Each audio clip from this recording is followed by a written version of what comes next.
Sinalanta rin ng bagyo ang Iloilo. Bukod sa mga pinsala sa ari-arian, ilang residente ang kinailangang i-rescue. Mula po sa Iloilo City, nakatutok live si John Sala. John. Vicky, nararamdaman pa rin ang pabugso-bugsong hangin at ulan sa probinsya ng Iloilo, dala ng Bagyong Tino. Sa lakas ng hangin kasabay ng ulan, nabuwal ang ilang puno sa ilang bayan sa Northern Iloilo. Tinamaan ang isang linya ng kuryente sa Barangay Divera sa bayan ng Sara, kaya pansamantalang nag-brownout. Aral lang ang tubigan din nila, na wadaan kuryente, kaya ang kuryente na nga naangot araw-araw. Dahil din sa bumagsak na puno, kaya hindi madaanan ng isang kalsada sa Barangay Poblasyon sa bayan ng Ahoy. Gilaksa may gidigina, mga itirte guro. Nagtuon sang traffic di ka gina. Tapos kimbuligan namon sang iya ka DRR kagamon mga tanod. Maging sa plaza ng Dumangas, ilang sasakyan pang nahulugan ng sanga ng kahoy.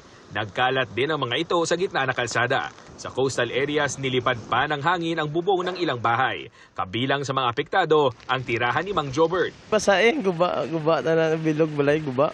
Naglupad yun mo, no? Si Tatay Ruben, nagmagandang loob namang tumulong sa pagkuha ng mga nakakalat na bubong sa kalsada dahil delikado sa mga motorista. Panipon ko ang sin kay hadlo ko basi maluparan lang motor raw. Na-delay ang rescue operations ng Dumangas MDRRMO dahil delikado raw ang sitwasyon. Hindi na kita kapagwas ang aton nga mga rescue teams kay tungod delikado man sa aton nga mga team nga maglakat nga sa kasagsagan sang bagyo kag ang aton man salakyan kay may posibilidad nga madisgrasya. Pansamantala munang kinansila ang biyahe ng Roro vessel sa Dumangas Port dahil sa masamang panahon.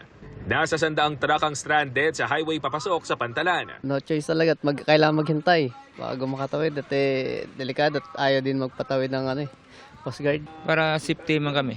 May isang sasakyang pandagat naman malapit sa port na pinasok ng tubig dagat. Vicky, kahit na bagyang humina na ang epekto ng Bagyong Tino sa Western Visayas, ay inabisuhan pa rin ng pag-asa ang publiko na huwag maging kampante at patuloy na maging mapagmatsyag sa lagay ng panahon. Vicky? Maraming salamat sa iyo, John Sala ng GMA Regional TV.